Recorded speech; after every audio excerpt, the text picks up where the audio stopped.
What's up, y'all? You're watching Union Minded. I'm your host, Eric, and it is Women in Construction Week, March 3rd through the 9th, 2024.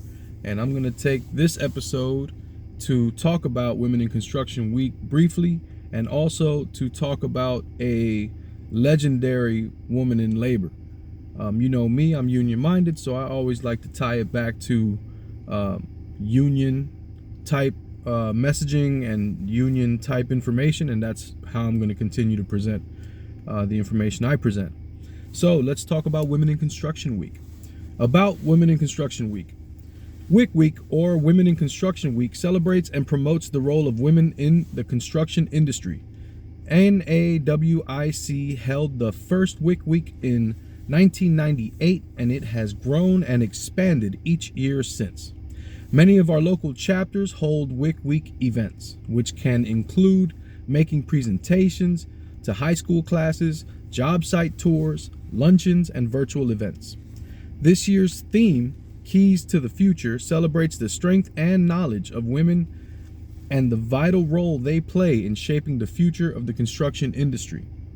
Construction firms of all sizes and types are encouraged to participate in WIC Week and show their support for their women employees. They can also find events to participate near them on our event calendar.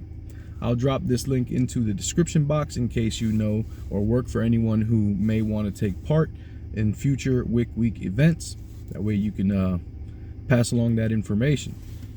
So it is Women in Construction Week, and it's important, us as union members, that we recognize that it was the labor movement that was built by women workers who gained that equality of pay for women.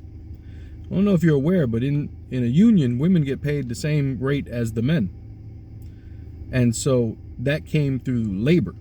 Now, in the non-union sector, we know that there is a pay gap. And we need to correct that. We need to keep struggling in solidarity to correct that. I've worked with and know some amazing women in the trades, in the union movement, because that's where I've worked. The majority of my life has been in the IBEW. And I've met some amazing, amazing sisters along the way. The legendary Robbie Sparks started the EWMC with a group of others. Amazing woman, inspiring woman. Mia, Violet Carter, Shamaya, Queen, Susan Flashman, remarkable woman. Just amazing people. And to know these folks and to know what they bring to the table is to know that they add value, high value. And so it was important to always share that solidarity, especially right now during Women in Construction Week. Big ups to all the sisters out there that are putting in the work and getting things done and breaking glass ceilings every day. But I want to talk to you about a legend, another legend, Dolores Huerta. I had the privilege of meeting and thanking her for all of her work during one of our Canvas events a few years ago for Josh Cole. But I want to tell you a little bit about her story. So let's dive on in. She's the co-founder of the United Farm Workers Association, Dolores Clara Fernandez Huerta. She's one of the most influential labor activists of the 20th century and a leader of the Chicano civil rights movement. Born on April 10, 1930 in Dawson, New Mexico, Huerta was the second of three children of Alicia and Juan Fernandez, a farm worker and miner who became a state legislator in 1938. Her parents divorced when Huerta was 3 years old, and her mother moved to Stockton, California with her children. Huerta's grandfather helped raise Huerta and her two brothers while her mother juggled jobs as a waitress and cannery worker until she could buy a small hotel and restaurant. Alicia's community activism and compassionate treatment of workers greatly influenced her daughter. Discrimination also helped shape Huerta. A school teacher prejudiced against Hispanics accused Huerta of cheating because her papers were too well written. In 1945, at the end of World War II, white men brutally beat her brother for wearing a zoot suit, which was a popular Latino fashion back then. Huerta received an associate teaching degree from the University of Pacific's Delta College. She married Ralph Head while a student and had 2 daughters, though the couple soon divorced. She subsequently married fellow activist Ventura Huerta, with whom she had 5 children, though that marriage also did not last. Huerta briefly taught school in the 1950s, but seeing so many hungry farm children coming to school, she thought she could do more to help them by organizing farmers and farm workers. In 1955, Huerta began her career as an activist when she co-founded the Stockton chapter of the Community Service Organization, which led voter registration drives and fought for economic improvements for Hispanics. She also founded the Agricultural Workers Association.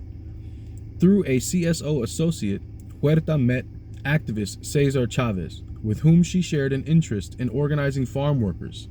In 1962, Huerta and Chavez founded the National Farm Workers Association, the predecessor of the United Farm Workers Union, which formed 3 years later. Huerta served as UFW vice president until 1999. Despite ethnic and gender bias, Huerta helped organize the 1965 Delano strike of 5,000 grape workers and was the lead negotiator in the workers' contract that followed. Throughout her work with the UFW, Huerta organized workers, negotiated contracts, advocated for safer working conditions, including the elimination of harmful pesticides. She also fought for unemployment and healthcare benefits for agricultural workers. Huerta was the driving force behind the nationwide table grape boycotts in the late 60s that led to a successful union contract by 1970. In 1973, Huerta led another consumer boycott of grapes that resulted in the groundbreaking California Agricultural Labor Relations Act of 1975, which allowed farm workers to form unions and bargain for better wages and conditions. Throughout the 70s and 80s, Huerta worked as a lobbyist to improve workers' legislative representation. During the 1990s and 2000s, she worked to elect more Latinos and women to political office and has championed women's issues. The recipient of many honors, Huerta received the Eleanor Roosevelt Human Rights Award in 1998 and the Presidential Medal of Freedom in 2012. As of 2015, she was a board member of the Feminist Majority Foundation, the Secretary-Treasurer Emeritus of the United Farm Workers of America, and the president of the Dolores Huerta Foundation. Dolores Huerta, legend, highlighted on this day during this year's Women in Construction Week. Shout out once again to all the ladies who really put in that work and make a difference every day. Y'all are the rock stars. My name's Eric. You're watching Union Minded. Remember, the fight is not left and right. It's up and down. It's going to take solidarity to win always. Each one teach one. Get out there and reach one. And remember, there could be no union without you and I front and center. Let's go. Peace.